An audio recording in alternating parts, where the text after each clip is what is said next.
মুখ্যমন্ত্রী মমতা বন্দ্যোপাধ্যায়ের কাছে রেজিনগরের বিধায়ক রবিউল আলম চৌধুরীর দীর্ঘদিনের দাবি মতো জয়নগর মরুটিয়া হসপিটাল পরিকাঠামোকে আধুনিকীকরণের ও উন্নত মানের চিকিৎসা পরিষেবা গড়ার লক্ষ্যে জেলা মুখ্য স্বাস্থ্য অধিকর্তা ওই হসপিটাল পরিদর্শন করলেন শনিবার। ছিলেন বিধায়ক রবিউল আলম চৌধুরী, BMOH তরুণ বারুই, জেলা পরিষদ সদস্য আবুল কালাম আজাদ চৌধুরী, পঞ্চায়েত সমিতির সদস্য জামিল আনম চৌধুরী প্রমুখ। আমাদের হসপিটাল মুরুটিয়া যে আমাদের যে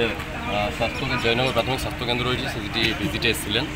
এবং এখানকার পরিকাঠামোগত বিভিন্ন বিষয় খতিয়ে দেখে গেলেন এবং সবথেকে বড় একটা ভালো জিনিস আমরা দেখতে পেলাম যে আমাদের এইখানে ওপিডিটা শিফট হলে মানে আমাদেরকে একটা বিল্ডিং জাস্ট একটু রিনোভেশনের জন্য বলা হয়েছে। বিধায়ক সাহেব সেই ফান্ডটা দিয়ে দেবো বলেছে। বিধায়ক সাহেবের এই ফান্ডটি এখানে দেওয়া হলে রিনোভেশন কমপ্লিট হওয়া মাত্রই তিনি 4টে বেড আপাতত প্রাইমারি স্টেজে 4টে বেড এখানে আপাতত 4টে বেড দিয়ে তিনি এই হসপিটালটি শুরু করবেন এবং টোটাল বাউন্ডারি ওয়ালের জন্য বিডিও সাহেবকে বলা হয়েছে যে টোটালটার মেজারমেন্ট করে CMO সাহেবকে পাঠানোর জন্য বলা হয়েছে এবং সেখান থেকে আমরা DM সাহেবের এন্ডিং থেকে জেলা পরিষদ থেকে হোক MP ফান্ড থেকে হোক যেখান থেকে হোক এই টোটাল বাউন্ডারি ওয়ালটা ঘিরে হসপিটালের একটা নির্দিষ্ট পরিকাঠামোয় নিয়ে আসবো হসপিটালটিকে। এবং সবথেকে ভালো খবর যে 4টে বেড এখানে খুব তাড়াতাড়ি CMO সাহেব শুরু করতে চলেছে এবং তার বেড থেকে শুরু করে তার ইকুইপমেন্ট থেকে শুরু করে এবং পাশাপাশি একটা অ্যাম্বুলেন্সেরও এখানে ব্যবস্থা করা হচ্ছে। 24 ঘন্টা অ্যাম্বুলেন্স থাকবে এবং ডাক্তাররাও যাতে 24 ঘন্টা এখানে চিকিৎসা করতে পারে তার জন্য 4টি বেড। হয়তো এই বিল্ডিং শুধু একটা ঘর আমরা MLA সাহেব কথা দিলেন, তিনি 3 লক্ষ 4 লক্ষ 5 লক্ষ যেটাই খরচ হবে তিনি এই ঘরটা দিয়ে দেবেন এবং OPDটা ওখানে শিফট হলে এই হসপিটালে 4টি বেড আপাতত প্রাইমারি স্টেজে এই 4টে বেড দিয়ে এই হসপিটালটা শুরু হবে এবং আরও নতুন কিছু ডাক্তার এখানে আসবে। আপাতত এই যে CMO সাহেব এগুলো আশ্বস্ত করলো এবং এই যে স্বাস্থ্যকেন্দ্রটি যেটি আপাতত বর্তমানে অবস্থান করছে সেটি আরও সামনে বাড়ানোর জন্য তিনি এখানে বিভিন্ন রকমভাবে প্রপোজাল তৈরি করে নিয়ে গেলেন এবং কিছু জলের সমস্যা রয়েছে, ইলেকট্রিফিকেশানের সমস্যা রয়েছে, সেগুলো খুব দ্রুত সম্ভব। আশা করছি পুজোর পরেই এই হসপিটালে আমরা আশা করছি 24 ঘন্টা মানুষ পরিষেবা পাবে এবং দুটো ফিমেল বেড, দুটো মেল বেড দিয়ে এই হসপিটালের যাত্রা শুরু হবে এবং আগামী দিনে আরও বড় বড় প্রজেক্ট এই হসপিটালের জন্য শুরু করা হচ্ছে এবং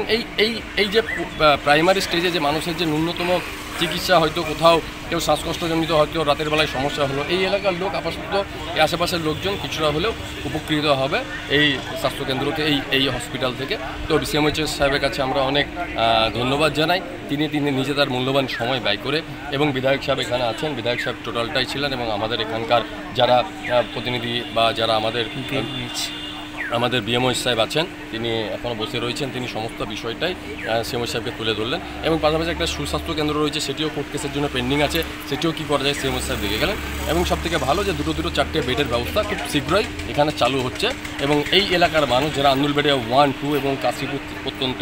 সংলগ্ন এরিয়ার মানুষ কিছুটা হলেও এই হসপিটাল থেকে আগামী দিনে তারা পরিষেবা পেতে চলেছে এবং এখানে ডাক্তারের সংখ্যাও আগামী দিনে বাড়ানো হচ্ছে এবং যেসব যন্ত্রপাতি এখানে ব্যবহার করবে তার যন্ত্রপাতির সমস্তটাই চলে এসেছে। শুধুমাত্র একটা ঘর আমাদের রিপেয়ার করে দিতে হবে যাতে OPDটা ওখানে শিফট করা যায়। OPDটা শিফট হলেই এখানে তিনারা অপারেশন সংক্রান্ত বা আপনার যে কোনো ছোটোখাটো চিকিৎসা সংক্রান্ত ব্যাপারগুলো কোনো পেশেন্টকে 2 দিন অ্যাডমিশন রাখানো হোক বা ডেলিভারি পেশেন্ট হোক এই সমস্ত বিষয়গুলো কাজকর্ম এখান থেকে শুরু হবে। ওয়েস্টার্ন আউটফিট, ফ্যান্সি চুড়িদার, শাড়িতে রকমারি রঙের সমাহার, ফ্যাশনে এসেছে আজ নতুন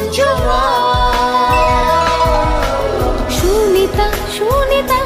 তোমার আমার সুনিতা সবার। সুনিতা 309 নেতাজি রোড, খাগড়া, বহরমপুর।